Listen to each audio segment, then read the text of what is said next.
माझं नाव सुजाता संदीप घगे।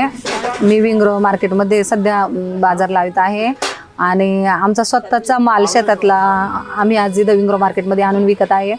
तर नानांनी आम्हाला खूप छान संधी दिली की तुमच्या शेतातला माल तुम्ही इथं विकू शकता म्हणून। नाना बोलती नाही तर नानांचं काम बोलतंय। आम्ही खूप खूप आभारी आहे की नानांनी आम्हाला इथं यमुनारामध्ये म्हणजे जागा दिलेली आहे का तुम्ही तुमचा स्वतःचा माल शेतातला इथं ग्राहकांपर्यंत पोहोचू शकता। नानांमुळे खूप काही गोष्टी शक्य झाल्या। पहिल्यांदा जेव्हा आलो त्यावेळेस आम्ही थोडासा माल घेऊन येत होतो, तर आता भरपूर प्रमाणात आमच्या क्वांटिटीमध्ये माल जात आहे। तर नानांनी आम्हाला खूप काही सहकार्य केलेलं आहे। भरपूर ग्राहकांपर्यंत आम्हाला नानांनी म्हणजे पोहोचवलं आहे। नाहीतर आम्हाला असं वाटत पण नव्हतं आम्ही स्वतःचा माल स्वतः विकू शकतो। आमचं असं म्हणजे सगळं स्वप्न पूर्ण झालं आज नानांमुळं। आम्ही नानांचे खूप खूप आभारी आहे व आमच्या विंग्रो मार्केटचे आमचे मयूर सर यांचे पण आम्ही खूप खूप आभारी आहे। तुला जीवात जरान करती